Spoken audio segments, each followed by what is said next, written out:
আপনাদের সবাইকে জানাতে চাই যে গতকালকে আমি যখন আলোচনা করেছিলাম, কন্টেন্ট করছিলাম, কদিন থেকেই আলোচনা হচ্ছিল যে এশিয়া কাপের শিডিউলিং নিয়ে, এবং যেখানটায় বাংলাদেশ বেসিক্যালি অ্যাভয়েড করতে চাইছিল ইন্ডিয়া পাকিস্তানের গ্রুপ, এবং সেই গ্রুপে পড়লে পরের রাউন্ডে সুপার ফোরে যাওয়াটা ডিফিকাল্ট হয়ে যেত, যেহেতু দুটো গ্রুপে খেলা হবে, প্রত্যেক গ্রুপ থেকে দুটা দল সুপার ফোরে যাবে। এবং সুপার ফোরে কি হবে, মানে সেমিফাইনালস বলা হচ্ছে, আসলে কি সেমিফাইনাল বলার সুযোগ রয়েছে কিনা সেটা নিয়ে একটা আলোচনার সুযোগ রয়েছে। কারণ সুপার ফোরে ওয়ান অফ ম্যাচ জিতেই কিন্তু আপনি ফাইনালে চলে যাবেন, ব্যাপারটা এরকমটা না। প্রত্যেক দল মানে চারটা দলই তারা একে অপরের মুখোমুখি হবে। অর্থাৎ বাংলাদেশ যদি সুপার ফোরে কোয়ালিফাই করতে পারে, তারা ভারত পাকিস্তান ধরে নিলাম যে ভিন্ন গ্রুপ থেকে সুপার ফোরে গেছে, তাদের বিরুদ্ধেও যেমন খেলবে, আবার নিজের গ্রুপ থেকে অন্য যে দলটা বাংলাদেশ যদি সুপার ফোরে যায়, বাংলাদেশের গ্রুপ সঙ্গী হয়ে যাবে, সেটা হতে পারে আফগানিস্তান, সেটা হতে পারে শ্রীলঙ্কা, তার বিপক্ষেও মুখোমুখি হবে। সো সুপার ফোরে যাওয়া মানে আপনার এক্সট্রা 3টা ম্যাচ খেলার সুযোগ, এবং গ্রুপের ম্যাচে এবং সুপার ফোরের ম্যাচের পয়েন্ট, যে সেই পয়েন্ট টেবিলকে কাউন্ট করে টপ 2-তে থাকতে পারলে ফাইনালে খেলার সুযোগ। এই আলোচনাটা আসলে ডিফিকাল্ট, তবে আমি সহজ করে যে আলোচনাটা করতে চাই, যেই আলোচনাটা আমার কাছে মনে হয় এই মুহূর্তের জন্য সময়ের দাবি, সেটা হচ্ছে বাংলাদেশের জন্য আসলে সুপার ফোরে যাওয়াটা কতটুকু সহজ বা কঠিন according to the grouping. Bangladesh যে 3টা ম্যাচ খেলবে আপনারা সবাই জানেন, যে 11, 13 এবং 17 তারিখে, এবং এই 3 ম্যাচে বাংলাদেশের শুরুটা হবে কিন্তু উইথ কনফিডেন্স। কেন বলছি? বাংলাদেশ প্রথম ম্যাচটা খেলবে হংকং এর বিপক্ষে। এখন হংকং এর বিপক্ষে যখন বাংলাদেশ প্রথম ম্যাচে খেলবে, তুলনামূলকভাবে একটা দুর্বল দলের বিপক্ষে বাংলাদেশ যখন খেলবে, সেই ম্যাচে আমরা জয়টা এক্সপেক্ট করতেই পারি। এখন একটা জয়, যেই জয়টা যেই দলের বিপক্ষে হোক না কেন, সেটা কিন্তু আপনার দলকে এগিয়ে রাখবে। এরপর যখন আপনি 13 তারিখে মুখোমুখি হবেন আরো একটা দলের, এবং সেখানটায় আপনি একটা আগেই জয় রেজিস্টার করেছেন, উই আর হোপফুল যে বাংলাদেশ প্রথম ম্যাচে জয় পাবে, সেটাই কিন্তু বাংলাদেশ দল এক্সট্রা আত্মবিশ্বাস নিয়ে, কনফিডেন্স নিয়ে মাঠে নামবে। দ্বিতীয় ম্যাচে যদি বাংলাদেশ জিতে যায়, তাহলে বাংলাদেশের সুপার ফোর টপ করে থাকা, পরের রাউন্ডে যাওয়া অনেকাংশেই নিশ্চিত হয়ে যাবে।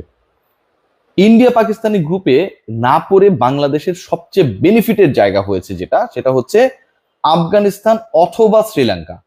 এই দুই দলের বিপক্ষে যদি বাংলাদেশ একটা ম্যাচ জিতে যায়, হোপফুলি জিতবে, কারণ এর আগে অনেক ধরনের কনফিউশন ছিল, বাট অতি সাম্প্রতিক সময়ে যদি আমরা বাংলাদেশের টি-20 দলের পারফরমেন্স দেখি, আফগানিস্তানের বিপক্ষে খেলার আগে বা শ্রীলঙ্কার বিপক্ষে খেলার আগে কিন্তু ওই পাকিস্তানের বিপক্ষে যে বাংলাদেশ সিরিজ জয় করেছে, শ্রীলঙ্কার বিপক্ষে হোমে গিয়ে তাদের অ্যাডভান্টেজাস সিচুয়েশনস কে আসলে জয় করে বাংলাদেশ সিরিজে জিতেছে, এগুলো কিন্তু একটা বড় ফ্যাক্ট। একই সাথে টি-20 দলটা নিয়ে, মানে কেমন দল আপনি আসলে টি-20তে চান, কেমন এক্সপেরিমেন্ট চান, আপনার অর্ডার গুলো ব্যাটিং এর কি হতে পারে, বোলিং ডিপার্টমেন্টে আপনার স্ট্রেংথ এন্ড উইকনেস এর জায়গা কোথায়, প্রত্যেকটার অ্যান্সার কিন্তু রাইট নাও উই হ্যাভ। যেহেতু বাংলাদেশের টি-20 দলটা কেউ মানুক আর না মানুক অলমোস্ট দাঁড়িয়ে গেছে, 90% দাঁড়িয়ে গেছে, এটা নিয়ে কোনো ডাউট নেই। ওপেনিং আমাদের, মানে টিম ম্যানেজমেন্ট তো অনেক ধরনের ফাজলামো করে, কিন্তু ওপেনিং এ আসলে আমাদের তানজিদ তামিম এবং পারভেজ হোসেন ইমন, দে আর দ্য আলটিমেট চয়েস। এরপরে লিটন কুমার দাস খেলবেনই। নাম্বার 4 নিয়ে আলোচনা রয়েছে, তাওহিদ হৃদয় সেখানটায় হয়তো খেলবেন। শামীম হোসেন পাটোয়ারিকে নিয়ে কিংবা জাকির আলী অনেককে নিয়ে আপনার আলোচনা করার সুযোগ নেই, কারণ তারা তাদের জায়গাটা সিমেন্ট করেছে। বোলিং ডিপার্টমেন্টে রিশাদের কথা বলতে পারেন, শাক মাহিদির কথা বলতে পারেন, নাসুমের কথা বলতে পারেন। আপনি 3 স্পিনার খেলালেও আপনার অপশন রয়েছে, 2 স্পিনার খেলালেও আপনার অপশন রয়েছে। পেস বোলিং ডিপার্টমেন্টে শরীফুল দুর্দান্ত কামব্যাক করেছে, তানজিম সাকিব সবসময় শুরুতে ব্রেক থ্রু দিচ্ছেন। সো সব জায়গা থেকে যদি আমরা বিবেচনা করি, তাসকিন মুস্তাফিজের আলোচনাটা না এনেও বাংলাদেশ দল কিন্তু টি-20 সাইড হিসেবে একটা কম্প্যাক্ট অবস্থায় রয়েছে।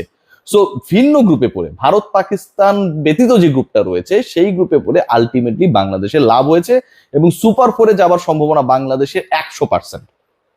সুপার ফোরে যদি বাংলাদেশ যায়, সেক্ষেত্রে বাংলাদেশে একটা দারুণ অপরচুনিটি ক্রিয়েট হবে বিফোর দ্য ওয়ার্ল্ড কাপ, কারণ আপনি এক্সট্রা 3টা ম্যাচ খেলার সুযোগ পাবেন। ইন্ডিয়া পাকিস্তান আমি বললাম যেটা শুরুতে, যে সেই গ্রুপ থেকে যদি তারা থ্রু করে, এবং বাংলাদেশের গ্রুপ সঙ্গী হয়ে যে দলটা টপ 4-এ চলে যাবে, এই যে 3টা দলের বিপক্ষে এক্সট্রা ম্যাচ খেলার যে সুযোগটা বিফোর দ্য ওয়ার্ল্ড কাপ, এবং ওয়ার্ল্ড কাপটাও হবে আপনার সাবকন্টিনেন্টাল কন্ডিশনে, ওয়ার্ল্ড কাপে এই দলগুলোই খেলবে, এটা বাংলাদেশের জন্য আমার কাছে মনে হয় খুবই খুবই খুবই আত্মবিশ্বাসের একটা জায়গা ক্রিয়েট করবে।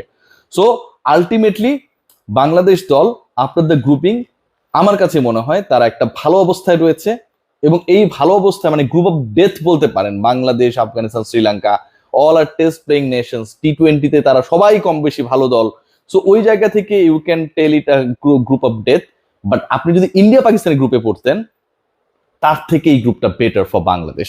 আফগানিস্তানের বিপক্ষে অথবা শ্রীলঙ্কার বিপক্ষে বাংলাদেশ একটা জয় রেজিস্টার করতে পারলেই অপর গ্রুপের যে দুর্বল দল রয়েছে তাকে হারালেই বাংলাদেশের জন্য টপ 4 নিশ্চিত হবে, এক্সট্রা 3টা ম্যাচ নিশ্চিত হবে।